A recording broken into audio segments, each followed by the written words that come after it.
Hello दोस्तों, नमस्कार। आज हम इस वीडियो में आपको ये बताएंगे कि बिहार पॉलिटेक्निक का जो 5th सेमेस्टर है उसमें जो थ्योरी ऑफ स्ट्रक्चर सब्जेक्ट है उसका यूनिट 1 का जो प्रीवियस ईयर क्वेश्चन आया 2019 में, उसको हम इस वीडियो में डिस्कस करेंगे। ठीक है, तो चलिए इस वीडियो को शुरू करते हैं। देखिए क्वेश्चन है आपका, a short hollow pier of 1.2 metre square section outside and 0.1 metre square section inside is subjected to a direct load of 120 kilonewton along its outer edge point. Determine the final stresses at the base of the pier. Draw neat sketch of the stress distribution diagram. ठीक है, यहाँ से दोस्तों ये बता दिए कि ये क्वेश्चन 6 नंबर का आता है। ठीक है, इसी तरह 2 क्वेश्चन आता है। ठीक है, तो यहाँ इस चैप्टर से यूनिट 1 से है ना, direct stress and bending stress से 12 नंबर का सिर्फ नॉमेरिकल आता है, 7 गो ऑब्जेक्टिव आता है। ठीक है, और 4 नंबर का एक क्वेश्चन आता है। टोटल जो है ना 24 से नंबर से प्लस आता है यहाँ से। ठीक है, 70 में से 24 नंबर से ज़्यादा इसी चैप्टर से आता है। ठीक है, और इस चैप्टर का हम सारा लेक्चर ऑब्जेक्टिव का, थ्योरी का, नॉमेरिकल का ये लास्ट लेक्चर होगा। ठीक है, आप हमारे चैनल पर जाके देख सकते हैं, सब लिस्ट बना हुआ है। ठीक है, आप वहाँ से जाके वहाँ से देख सकते हैं जितना भी हम बताएं लेक्चर। ठीक है, चाहे वो ऑब्जेक्टिव का करीब करीब हम 90 ऑब्जेक्टिव बताएं इस चैप्टर में। ठीक है, और साथ ही फिलहाल हम यहाँ का ऑब्जेक्टिव, नॉमेरिकल, फार्मूला सब चीज़ बता दिए। ठीक है, मेरा सारा वीडियो अपलोड है, आप जाके एक एक वीडियो देख लीजिएगा, है ना। 16 लेक्चर है सब मिला अभी तक। अब धीरे धीरे एक एक लेक्चर करके देख लीजिएगा। ठीक है, आपको वहाँ से बहुत कुछ सीखने को। सबसे पहले जो है यहाँ पर आपको बता देते हैं कि जो क्वेश्चन दिया हुआ ना, इसका अगर हिंदी में मतलब समझे क्या हुआ, तो क्वेश्चन कुछ का हिंदी में कुछ मतलब इस प्रकार है कि एक कॉलम है जो कि होलो मतलब होलो कॉलम है। ठीक है, वो स्क्वायर सेक्शन है। ठीक है, होलो है, स्क्वायर कॉलम है, जिसका आउटसाइड का डायमीटर मतलब आउटसाइड का जो है ना साइज वो दे दिया 1.2 मीटर, और इनसाइड जो है का जो वो मतलब साइड है वो कितना है 0.1 मीटर है। ठीक है, और उस पर एक डायरेक्ट लोड लग रहा है उस कॉलम पर, कितना 120 किलो न्यूटन। ठीक है, 120 किलो न्यूटन मतलब 120 किलो न्यूटन लग रहा है। ठीक है, उसके बाद जो है कि और ये जो लोड लग रहा है ये आउटर एज पर लग रहा है, मतलब बाहर पर लग रहा है। ठीक है, मतलब ये जो 1.2 मीटर है ना, सब लास्ट में लग रहा है। ठीक है, ये बता रहा है आउटर एज पर लग रहा है ये लोड। ठीक है, और आपको बोल रहा है कि फाइनल स्ट्रेस निकालिए बेस पर। ठीक है, नीचे में कॉलम का जो बेस होता है उस पर, जैसे ये कॉलम है मान लीजिए ये बेस है, इस पर है ना, इस पर कितना मतलब ये लगेगा स्ट्रेस लगेगा वो निकालिए। ठीक है, और इसका स्ट्रेस डिस्ट्रीब्यूशन डायग्राम भी आप ड्रॉ कीजिए। ठीक है, तो चलिए हम यहाँ पर पहले गिव एंड दैट लिख देते हैं। ठीक है, चलिए शुरू करते हैं। सबसे पहले तो सॉल्यूशन लिख देंगे यहाँ पर, गिव एंड दैट जो जो लिखिए। ठीक है, क्वेश्चन से आपको डरना नहीं। ठीक है, आप क्वेश्चन पहले लिखिए। देखिए जैसे कि यहाँ साइज दिया हुआ। ठीक है, हम इसको मान लेते हैं कैपिटल ए, है ना, मतलब कुछ भी मान सकते हैं, कैपिटल ए मान लेते हैं, बाहर का साइड है तो 1.2 मीटर, इनसाइड साइड है ए स्मॉल ए मान लेते हैं। ठीक है, 0.1 मीटर। ठीक है, ये उसके बाद लोड दिया है, पी दिया हुआ है 120 किलो न्यूटन, इसको हम चेंज कर लेते हैं। ठीक है, ये हो गया। फाइनल स्ट्रेस निकालने का मतलब ही है सिग्मा मैक्स सिग्मा मिन निकालिए। ठीक है, डायरेक्ट आपको नहीं बोला है लेकिन इसी तरह का है। ठीक है, एरिया निकाल लीजिए। ठीक है, एरिया निकालिएगा तो एरिया बराबर क्या होता है, होलो स्क्वायर सेक्शन है तो क्या होगा capital A square minus small A square. तो कैपिटल ए कितना है 1.2, इसका स्क्वायर कर दीजिए, 0.1 इसका स्क्वायर कर दीजिए। फाइनल इसको सॉल्व कीजिए। देखिए इसको सॉल्व करने के बाद आया 1.43 मीटर स्क्वायर। ठीक है, चलिए आगे निकाल लेते हैं डायरेक्ट स्ट्रेस। ठीक है, डायरेक्ट स्ट्रेस, क्योंकि हम जानते हैं कि मैक्सिमम स्ट्रेस जो निकलता है वो direct stress plus bending stress, minimum निकलता है direct stress minus bending stress. इसका फॉर्मूला ही होता है बेसिक। देखिए हम निकालते हैं सिग्मा डी। ठीक है, तो क्या होता है फोर्स अपॉन एरिया। ठीक है, ये ना होता है फोर्स अपॉन एरिया। ठीक है, तो फोर्स देखिए क्या है, फोर्स आपका फोर्स है 120 है ना, इंटू 10⁻³ और एरिया कितना है 1.43। ठीक है, इसको सॉल्व कीजिए और देखिए कितना आता है आंसर। देखिए इसको सॉल्व करने के बाद आया 83916.08 है। ठीक है, न्यूटन पर एम स्क्वायर। ठीक है, डायरेक्ट स्ट्रेस निकल गया। अब क्या करना है, सेक्शन मॉडुलस निकाल लेना है। ठीक है, क्यों निकालना है, क्योंकि हम जानते हैं कि बेंडिंग स्ट्रेस बराबर होता है m/z, तो z निकालेंगे m निकालेंगे तब निकलेगा बेंडिंग स्ट्रेस, है ना, सिग्मा बी। तो सिर्फ इससे पहले हम सेक्शन मॉडुलस निकाल लेते हैं। ठीक है, तो सेक्शन मॉडुलस जिसको हम जेड से नोट करते हैं, यहाँ पर जेड एक्स एक्स निकालिए या जेड वाई वाई निकालिए, बात बराबर होगा। क्यों, क्योंकि ये स्क्वायर सेक्शन है, ये बोथ एक्सिस के अबाउट सिमेट्रिकल है। ठीक है, तो कहीं कोई दिक्कत नहीं है। ठीक है, तो ये आपका हो जाएगा कितना होगा बताइए, बता देते हैं, a⁴ माइनस स्मॉल a⁴ बटा 6 ए, ठीक है। तो इसको जो ए है कैपिटल ए वो 1.2 है और स्मॉल ए जो है वो क्या है 0.1 है, ठीक है। तो चलिए हम इसको यहाँ पर लिखते हैं 1.2 पावर 4 माइनस 0.1 पावर 4 बाय 6 1.2, इसको आप सॉल्व कीजिए, ठीक है। चलिए इसका सेक्शन मॉडुलस है 0.2879 मीटर क्यूब, ठीक है। चलिए आगे इसका मोमेंट निकाल लेते हैं, ठीक है। मोमेंट, तो मोमेंट का क्या होता है फॉर्मूला, P इंटू ई। पी कितना होगा बताइए, 120 किलो न्यूटन था, है ना। तो इसको न्यूटन में बदल लिए। उसके बाद ई तो बोला था कि एक्सट्रीम पर है ना, यहाँ पर साफ साफ बोला है। ये क्या लिखा हुआ है, आउटर एज पर। तो आउटर एज करने का सेंस है ये है ना।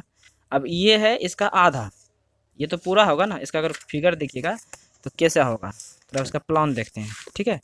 तब थोड़ा सा और अच्छा से समझ में आएगा, ठीक है। देखिए यहाँ पर हम बनाते हैं। देखिए ये कुछ 0.1 है, ये 1.2 है, ठीक है।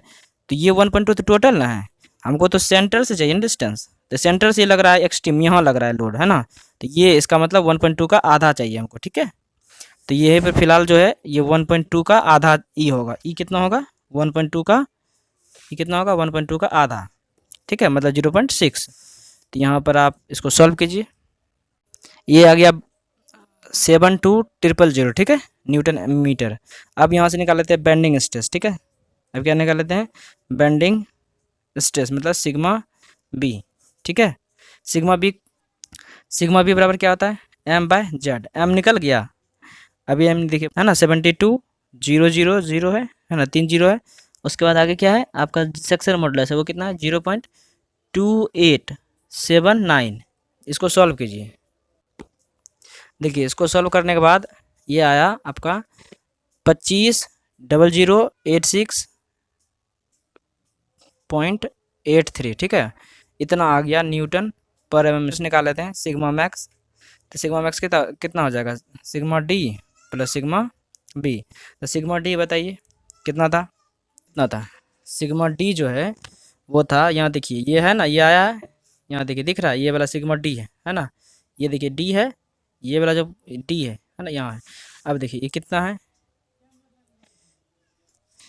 सिग्मा मीन कैसे निकलता है, sigma D minus sigma B, ठीक है। यहाँ पर वैल्यू पुट कीजिए और सॉल्व कीजिए।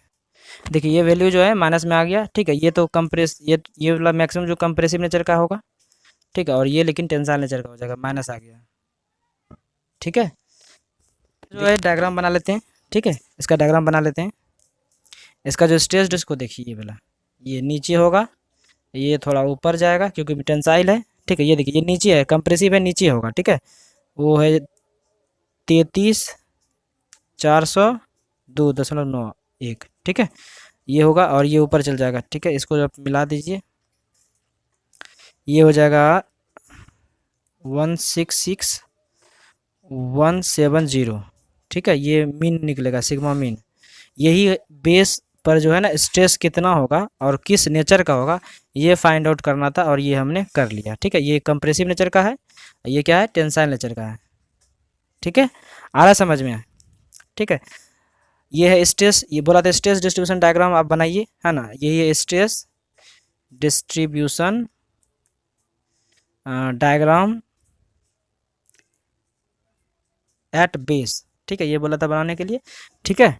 ये बन गया। ये देखिए ये नीचे इसलिए आया क्योंकि ये कंप्रेसिव था, ये ऊपर इसलिए गया क्योंकि ये टेंसाइल में आ गया। अगर ये कंप्रेसिव में आता तो ये नीचे आता। मान लीजिए कंप्रेसिव में ये आता 10, ये प्लस में मान लीजिए 10 आता है, ये समझ लीजिए इसको। अगर ये 10 वैल्यू आता प्लस में तो ये नीचे लिखते हैं, तब ऐसे मिलाते हैं, ठीक है।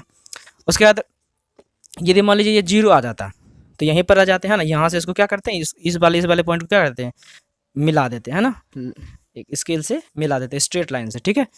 तो ये आप देख लिए, ठीक है। ये क्वेश्चन था, ठीक है। सबसे पहले देखिए क्वेश्चन बनाने का जो ना सिंपल सा नियम है ना, पहले क्या कीजिए क्वेश्चन पढ़िए, उसको समझ लीजिए। जब समझ में आ जाए तो क्या निकालना है वो देख लीजिए। तो हमको निकालना था स्ट्रेस, है ना। और हम जानते थे कि स्ट्रेस जो निकलता है वो डायरेक्ट स्ट्रेस और बेंडिंग स्ट्रेस दोनों निकालना पड़ेगा, और दोनों के बार जोड़ना पड़ेगा और एक बार घटाना पड़ेगा। ये तो पता चल गया। अब उसको निकालने के लिए हमको चाहिए क्या, जैसे कि डायरेक्ट स्ट्रेस निकालने के लिए हमको P बाय A मतलब फोर्स और एरिया चाहिए। क्या फोर्स दिया है, क्या एरिया दिया है। देखिए अगर हाँ फोर्स दिया हुआ था और एरिया नहीं दिया था लेकिन साइड दिया हुआ था, तो आप यहाँ से एरिया निकाल लीजिए, है ना। होलो स्क्वायर सेक्शन का एरिया निकाल लीजिए। नेक्स्ट, ये तो डायरेक्ट स्ट्रेस निकल गया। अब बेंडिंग स्ट्रेस निकालना है, तो बेंडिंग स्ट्रेस के लिए हम जानते हैं मोमेंट बाय सेक्शन मॉडुलस होता है, मतलब एम बाय जेड होता है। तो एम तो पता है कि कैसे निकलता है, पी इंटू ई निकलता है। पी दिया हुआ है और ई जो है हम क्वेश्चन से ले लिए है ना, क्वेश्चन में बोला था कि एक्स आउटर एज पर लग रहा है ना, तो आप क्वेश्चन को पढ़िए सही से क्या लिखा हुआ, अगर नहीं दिया है तो कुछ ना कुछ ऐसा बात बोला होगा जिससे कि आप फाइंड आउट कर सकते हैं कि ई कितना होगा। ठीक है, जैसे यहाँ पर वैल्यू नहीं दिया था लेकिन बोला था कि आउटर एज पर लग रहा है, ये तो कॉमन सेंस हुआ ना। आउटर एज का मतलब क्या हुआ, ये वाला जो साइड है इसको आधा करेंगे, है ना। देखिए यहाँ पर हम बताए थे आपको, ये वाला साइड है ना टोटल, आउटर एज यही ना हुआ, यहाँ फोर्स लग रहा है ना, यहाँ लोड लग रहा है लास्ट में। ठीक है, तो ये टोटल का आधा। ठीक है, तो ई निकल गया।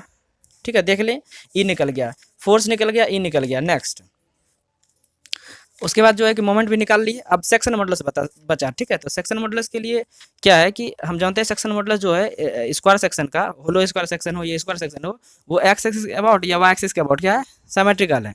लोड भी ने बताया कि आप लोड जो है यहाँ बताया नहीं। ठीक है, ये देखिए, ध्यान देखिए, मतलब ध्यान से देखिए, ये क्या लिखा हुआ है, आउटर एज पर बोला है, ये नहीं बोला कि एक्स एक्सिस में या वाई एक्सिस में ये लोड लग रहा है, क्योंकि ऑब्वियस सी बात है यहाँ पर क्या है, इक्वल होता है ना। यहाँ पर क्या होता है, ऑल साइड इक्वल है, स्क्वायर में तो ऑल साइड इक्वल है, ये वाला भी साइड, ये वाला भी साइड, ये वाला सब इक्वल है। यहाँ से जितना डिस्टेंस ये होगा उतना डिस्टेंस ये होगा, तो आप मतलब समझ रहे हैं ना, ये कुछ भी निकाल सकते हैं ना, मतलब ये डिस्टेंस जितना है उतनी डिस्टेंस ये भी है, ये भी तो 1.2 ही है, तो इसको भी आधा करिएगा तो यही निकलेगा।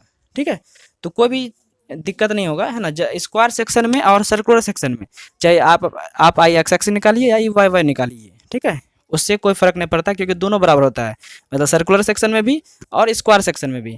ठीक है, और चाहे वो होलो रहे चाहे वो सॉलिड रहे सेक्शन। ठीक है, लेकिन ध्यान रखिएगा कि सिर्फ और सिर्फ स्क्वायर सेक्शन और सर्कुलर सेक्शन में, बाकी किसी भी सेक्शन में इस तरह का चीज़ें नहीं होती है। ठीक है, ये ध्यान रखिएगा। तो इसका देख लिया कि सेक्शन मॉडुलस क्या होता है, ए पावर 4 माइनस स्मॉल ए पावर 4 बटा 6 है। ठीक है, और यहाँ पर देख लिए कि ए दिया हुआ था 1.2, इसका 4 कर दिए, सब चीज़ देखिए सॉल्यूशन किए। फाइनली जो है कि इसको सॉल्व करते गए, एम निकाल लिए, फिर बेंडिंग स्ट्रेस निकाल लिए, फिर दोनों को एक बार जोड़ दिए और एक बार क्या कर दिए, घटा दिए। ठीक है, आपका आंसर निकल गया। और उसके बाद आप एक डायग्राम बना दीजिए। ये डायग्राम कैसे बना, तो एक बेस लाइन पहले खींचे, उसके बाद हमको पता था कि इधर लास्ट में जो इस सेक्शन पर, इस वाले पोर्शन पर, ये वाला जो पोर्शन है, ये वाला पोर्शन पर चूंकि लोड लग रहा है, अवश्य बात है यहाँ पर स्ट्रेस भी ज़्यादा होगा। तो देखिए ज़्यादा स्ट्रेस आया 33,400, है ना, ये कहता है 16617, है ना, ये आ गया आपका, क्योंकि माइनस में आता, अगर ये प्लस में आता, ठीक है, तो ये नीचे आते हैं। ठीक है, उसके बाद ऐसे खींच देते हैं। ठीक है, लेकिन अगर ये जीरो, अगर मान लीजिए सिग्मा मीन जीरो आ जाता है, तो फिर यही यहाँ से खींच देते हैं। ठीक है, जैसे आपको पीछे बताएं, बस एक बार रिपीट कर। वीडियो अच्छा लगा होगा, ठीक है, अगर अच्छा लगा है, आपको कोई समझ में आया है, तो आप हमारे चैनल को सब्सक्राइब कर सकते हैं।